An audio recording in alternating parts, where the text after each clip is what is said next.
Better run, safer, more connected, and more prosperous.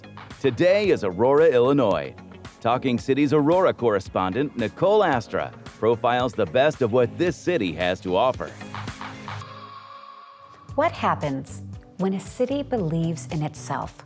Here in Aurora, Illinois, we're starting to find out. Aurora's doubling down on its own strengths. Aurora's harnessing our potential and taking control of our future. Yes, there was a time when Aurora struggled. Yes, there was a time when Aurora waited. Now, Aurora leads.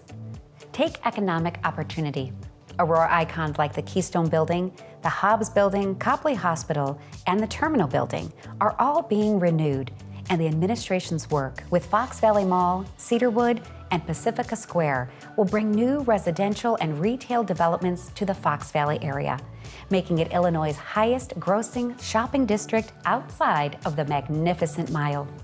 Investments like these and many more are brightening the city's image, sharpening its profile, and improving its tax base, creating new revenue for Aurora priorities. Priorities like education. In the last few years, the city has been focused on creating opportunities for educators and leaders to collaborate citywide, and for young Aurorans to become involved and grow as leaders. We formed Aurora Education Commission with representatives from all Aurora schools, public and private, to benchmark best practices as one Aurora. And we formed the Aurora Youth Council with representatives from Aurora high schools to advise on youth initiatives. Efforts like these create leaders and bright stars for tomorrow. We won't have to look for them. They'll already be here. And Aurora's youth are just one way our city's smart. The mayor's also remains stalwart in his dedication to making Aurora a tech leader for the region, drawing huge investments in smart city upgrades that will grow the city's already groundbreaking fiber optic network and lay infrastructure to make areas like public safety, resource management, and traffic control future-proof and more effective than they've ever been. It's no wonder we've declared all of Aurora an innovation district. Now, as other cities look toward the future, they look to Aurora. The City of Lights is lighting the way. We've had challenges along that way. A mass shooting at Henry Pratt in 2019 was perhaps the worst emergency the city's seen. It shook our faith, but it didn't make us weaker. It made us Aurora strong. While Aurorans rallied to support one another, city leadership continued focusing on public safety improvements, not just through new tech, but through new personnel. Today, Aurora's police and fire departments have more officers than ever in our history. In 2020, the city and the world faced a new kind of threat in COVID-19. City leaders acted, providing $3.5 million of direct financial aid to businesses, nonprofits, and residents in need, launching pop-up pantries that provided fresh food to more than 10,000 families struggling during the financial crisis, and providing more than 200,000 free masks to individuals, families, and organizations. Aurora's been called one of the top 10 most engaged cities in the world, one of the top 15 safest cities in America, and the best city in the country to live the American dream. Aurora's seen economic growth, renewal, greater safety, broader opportunity. Aurora's become a city that's prepared to meet tomorrow. And we've seen that whatever tomorrow brings, we'll meet it as Aurora. And Aurora lights the way.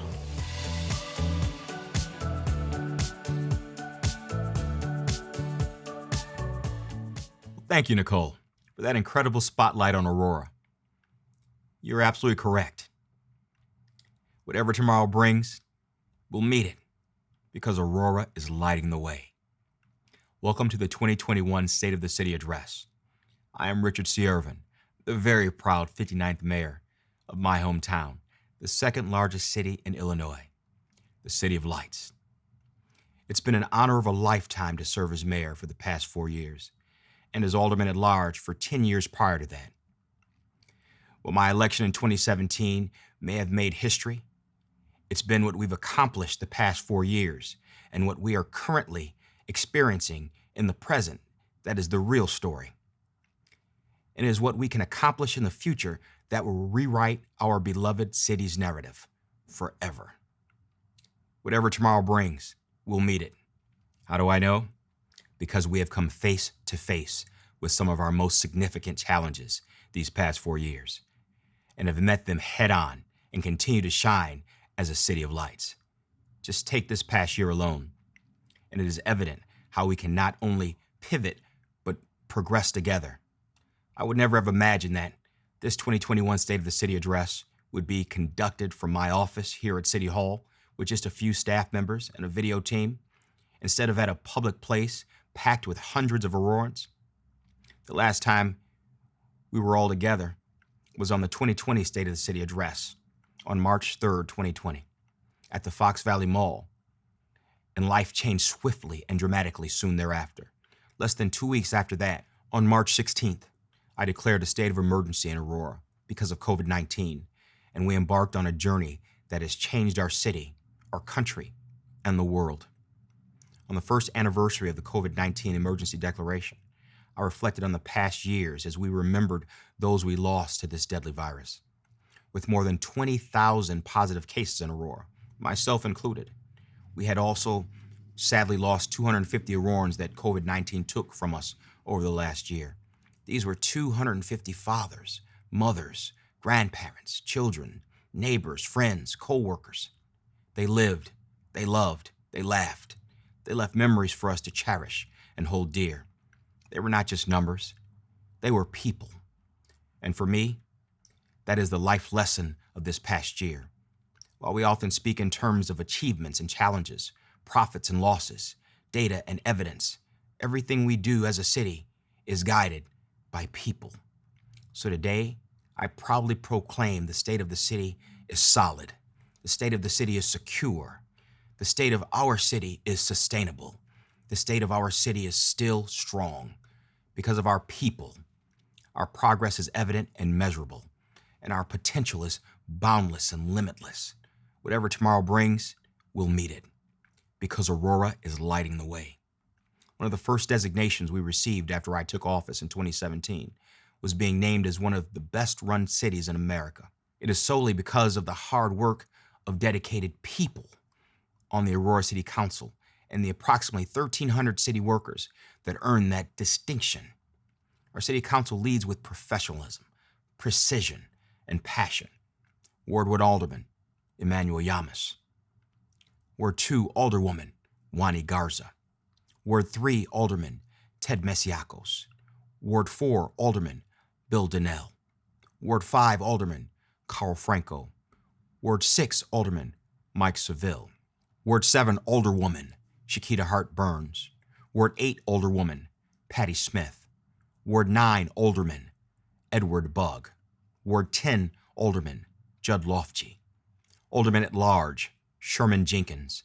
And the Dean of the Aldermen, who is set to retire next month, Alderman at Large Bob O'Connor. Thank you for your bold leadership, especially this past year of emergency orders and virtual meetings. We are a multiple award-winning City Hall team and work 7 days a week, 365 days a year for the people of Aurora. While I can't mention everyone by name, we know it's every person on what we call the A-team, the Aurora team, who makes it all possible. Thank you to the Mayor's Executive Department with Alex Alexandru, Alex Voigt, and Maria Lindsay. City Clerk's Department under the leadership of Jen Stallings and Deputy City Clerk Socorro Flores. Communications Department with Department Head Clayton Muhammad. Community Services Department with the retiring Department Head Dan Barrerio. Development Department under the leadership of John Curley. The Mayor's Office of Economic Development with David Debo and team. Finance Department with the Chief Finance Officer, Marty Lyons, and his team, who have once again given the community a balanced budget. Human Resources Department under the leadership of Alicia Lewis. IT Department with Chief Information Officer, Michael Piggies. Law Department with Corporation Counsel, Rick Veenstra. Public Works Department under the leadership of City Engineer, Ken Schroth. And our Public Safety team with the Aurora Police Department, Chief Kristen Zeman and Deputy Chief Keith Cross, and the Aurora Fire Department with Chief Gary Krenitz and Deputy Chief Dave McCabe. let me take a moment to focus on public safety. It's one of my 3 key pillars for this administration. Because if our city isn't safe, we can't be successful. 2020 was the onset of both a global pandemic and a global period of racial reckoning, both of which had a direct impact and influence on our city, our people, and our local public safety teams. When the pandemic hit Aurora in March 2020, our Fire Chief Gary Krenitz took on a dual role as head of our Emergency Operations Center. He and the executive team led the city's emergency operations, which included securing PPE, developing short-term and long-term plans, and making the connection between multiple layers of government from the local, state, and federal levels. In addition to the daily, regular duties of firefighters and paramedics, the Aurora Fire Department went into the community daily to answer calls for service from COVID patients, transporting them to hospitals and maintaining the necessary safety precautions every step of the way. It was tough, but they were tougher. We know tough times don't last, but tough people do. I commend the men and women of the Aurora Fire Department on a job well done, and still doing, as they navigate COVID-19 in addition to all other duties and expectations during this record-setting year. Last year alone, 80,171 calls were received for the Aurora Fire Department and the Aurora Police Department by our 911 operators. They are often the unsung heroes in a community, but not so in Aurora. Led by 911 Center Manager Jacqueline Hobday and her team, they really make a difference for those on the other end of the phone who are often in the midst of situations that are stressful and challenging. This year, they added COVID-19 comforters to their list of duties, screened calls as they came in, as they were assigned to either the fire department or police department. Thank you to our 911 team, the people behind the headsets who walk into work every day not knowing what will come and what will affect their life, but they are prepared nonetheless. They are the first of the frontline responders and the bridge between our community and public safety, and the bridge between the Aurora Fire Department and the Aurora Police Department. And as the Aurora Police Department also navigated new COVID-19 protocols and procedures, the men and women of APD were forced into the center of a global call for justice and police reform. Let me be honest, as I've said many times before, the murder of George Floyd was horrific, and it was traumatizing for the world to watch, often on repeat. As a Black man, I know firsthand the personal impact these images, and more pointedly, these actions have had for Black people. And I've often heard the loud calls for justice and equality based on years of systematic racism and structural injustice. But I also know the men and women of the Aurora Police Department have not demonstrated any actions that we see throughout the country that have led to the untimely death of unarmed Black people. I commend APD for their years of training to better prepare themselves in the department. They have been and are ahead of the curve on the calls for police reform by implementing many of the major recommendations years ago. And this year they handled civil unrest with the utmost courage, and the subsequent calls for reform with professionalism and understanding. Again, they are people. They are human beings who wear the badge and who have made an oath to protect and serve. Through the city's Change Reform Initiative, we made major steps together with police and the community to move us forward. As other cities throughout the state and the country have taken notice, once again, Aurora is lighting the way. Hundreds of people in the community gathered this past summer at the community listening sessions. And from those sessions, we have made improvements to the training and use of force policies and procedures in the Aurora Police Department. From the sessions and the direction of the people, we have expedited the process to obtain body cameras for every APD officer, months before it was required by the Illinois State Legislature to do so. From the sessions and at the direction of the people, we have created and approved an ordinance to establish a civilian review board. And as of last week, the Aurora City Council made a unanimous decision to approve my recommendations for the 9 inaugural members of the board. And it doesn't stop there. The Aurora Police Department is working to diversify the force through lateral hires, internal promotions, and partnerships with historically Black colleges and universities, and the National Organization of Black Law Enforcement Executives. This past year, we've seen the appointments of both the first Black female lieutenant with Liz Robinson Chan and the first Latina sergeant with Sergeant Lorena Hernandez. This is just the beginning. As I said, whatever tomorrow brings, we'll meet it, because we are already meeting tomorrow's challenges right now. When we saw uptick in gang activity, shootings, and homicides, we made it public, enacted an internal plan of action, and made a call out to the community to help in the process. We know the old story of Aurora, and we never want to go back there again. We have learned lessons from the past, and we won't allow it to be repeated.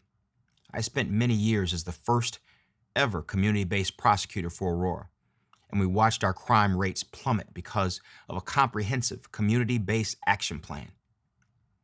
We will revise those action plans and continue to connect with our community through our community-oriented police officers, neighborhood groups, community organizations, and city staff specifically assigned to be advocates on the ground. Because of our plan and the hard work of the Aurora Fire Department and the Aurora Police Department, I can say without a doubt, the state of our city is safe and secure. Even amid COVID-19 and the lack of personal contact, I've been able to still meet with residents and business owners who not only believe the city is safe and secure, but are planning their own futures right here in the City of Lights because of it. It's our people guiding our progress and fortifying our potential. Aurora was named the top place in the country to settle and buy a well-priced home. And throughout this past year, homeowners' rates have continued to rise. Through our new community conversation series launched during the start of the stay-at-home order, we met with local realtors who reminded us that people move where they feel safe and people move where there are opportunities for success. People are moving to Aurora because we are lighting the way. Realtors like Sheena Baker, Mike Drews, Helen Ochoa, and Ricardo Miranda, and some of those cheerleaders for Aurora who are literally opening new homeownership doors this year for new Aurorans. There are also local businesses who are experiencing record levels of success right here in our business community, just as others are doing.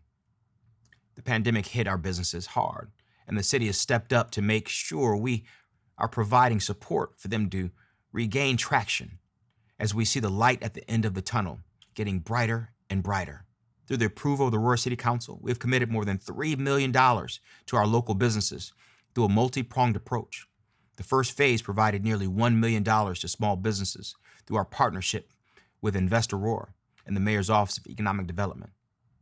The most recent phase set aside $1.2 million for small businesses, and our City Council approved grants to 105 small businesses, and we are gearing up to distribute even more.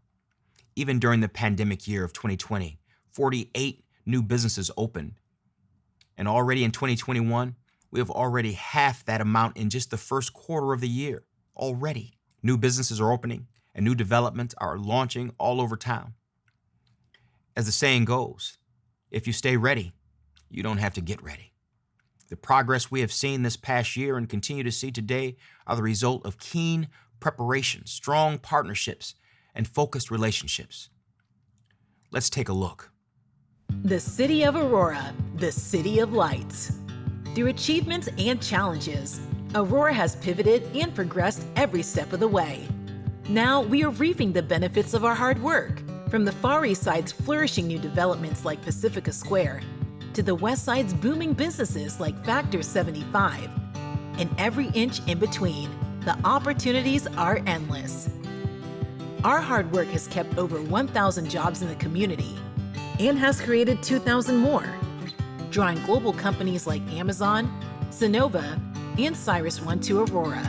And with new places to live, eat, walk around, and visit, Aurora is finally becoming what we have always known it to be, a thriving city, full of life, community, and promise. Across Aurora, further investment is already underway. We're currently under construction on the old Copley Hospital, the historic Hobbs Building, and Fox Valley Mall. Not to mention the recent completion of Charlie's Silver Spoon Creamery, Scientel Solutions' new headquarters, and FlexRay. And that's just the beginning. Together with Invest Aurora and the Mayor's Office of Economic Development, we are working to make Aurora the future of innovation, business, and technology. Our critical investment in next-generation infrastructure has laid the groundwork for an increasingly connected, protected, and prosperous Aurora. With our expanded 645-mile fiber optic network, the City of Lights has become the city of light speed and a magnet for tech companies of all sizes.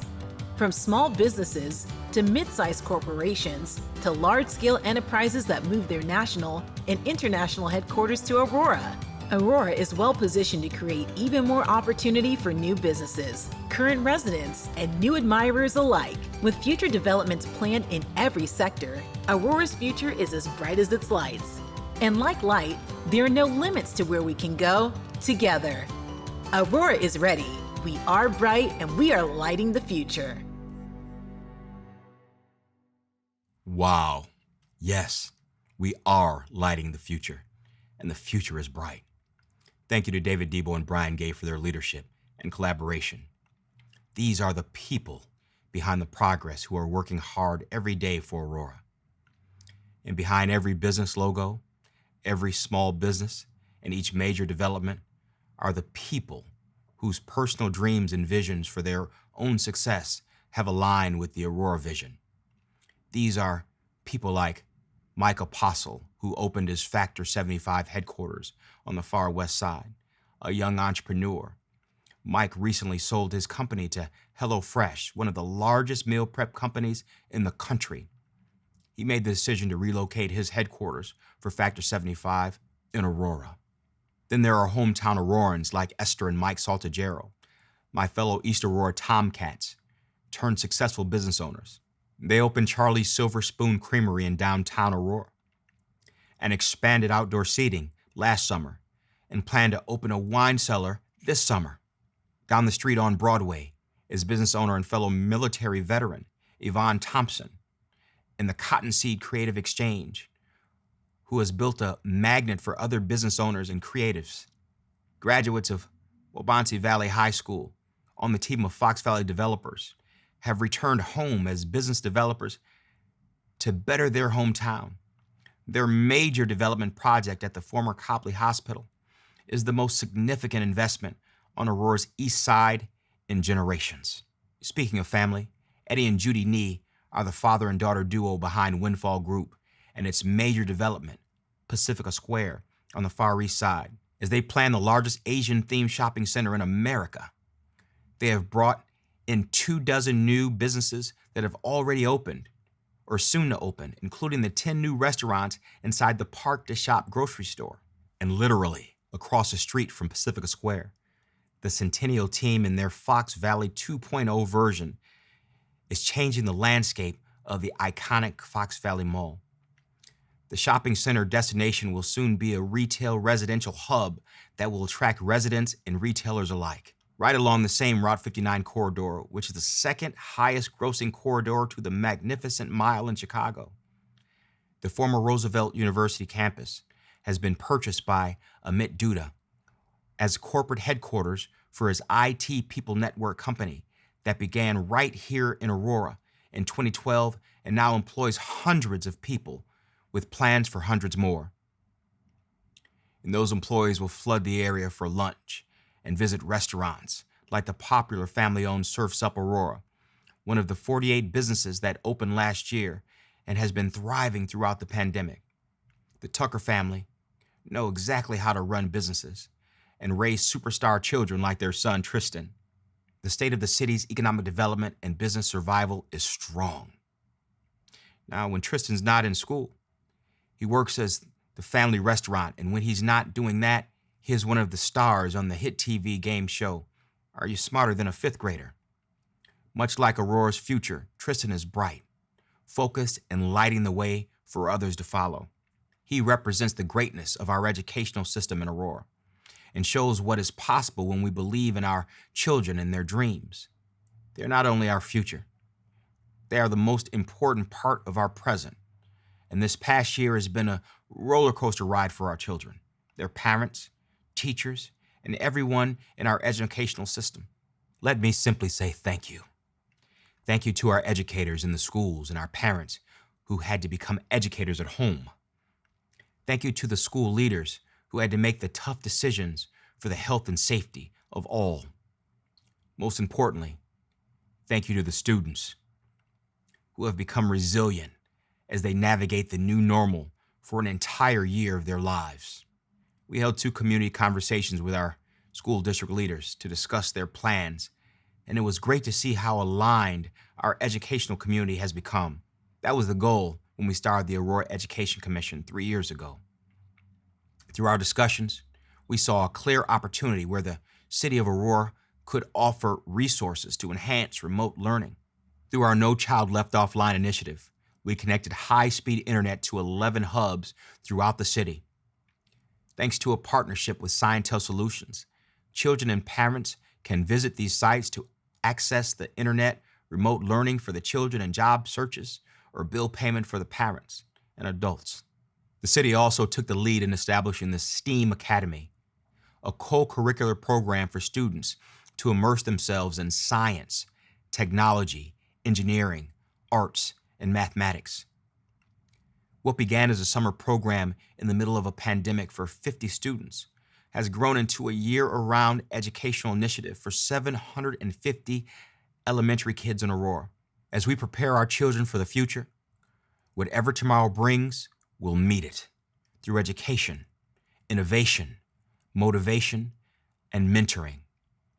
It's young middle schoolers like Tristan Tucker who balance academics, community service, and following his dreams on his own television show that show us we're on the right path.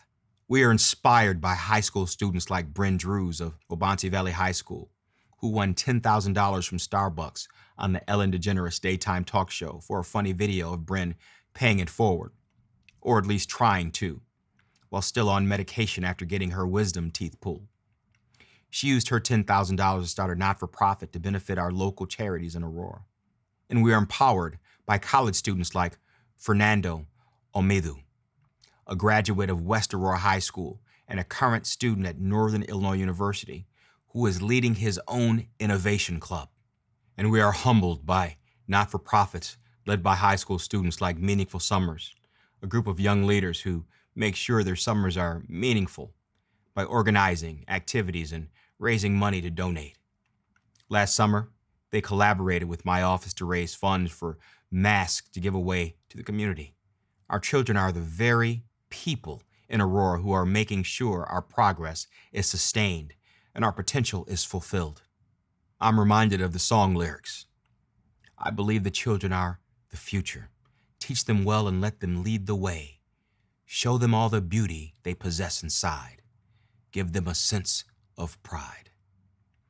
We strive to instill the Aurora pride in all of our students through our unified pre-K through post-secondary educational system and innovative partnerships in Aurora.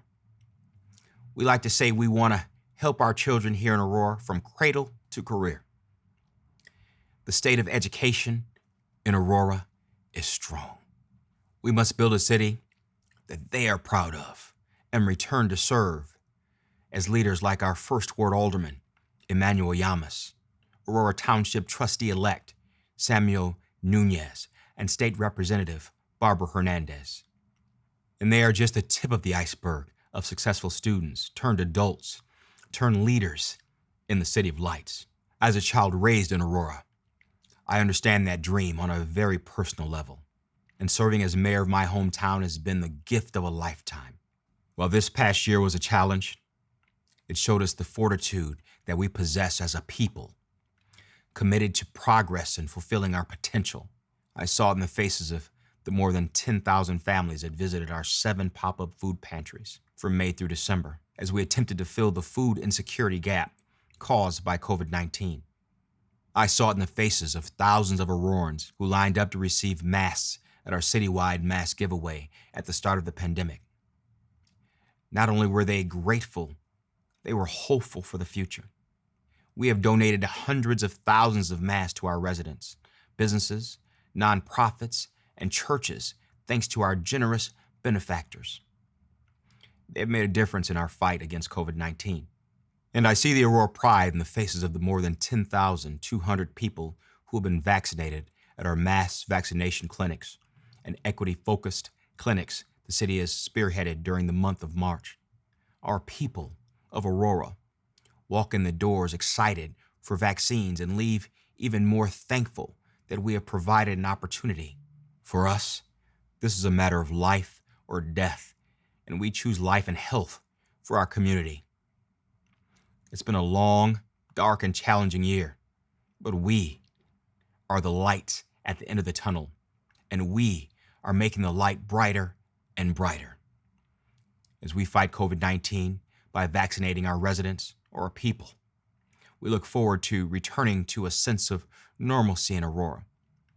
We must continue to move forward with the same fierce urgency as we have while handling this crisis and every other challenge that has come our way. We are rewriting the Aurora narrative together. It's all about our people, our progress, and our potential. Let's remain united, working together, shoulder to shoulder and hand in hand, toward the excellence we see in our future. Let's keep this train on the track as we come out of the tunnel and head to a tomorrow that is so bright we have to wear sunglasses to even bear it. That's the Aurora I know. That's the city of lights we all believe in. I'm excited for what lies ahead of us because the state of our city is amazing. Because all of you are amazing people. And I look forward to joining you next year for the 2022 State of the City Address with even more progress. Thank you for joining me this evening. Onward and upward, my friends. Whatever tomorrow brings, we'll assuredly meet it together as Aurora continues to light the way. Good night, and God bless.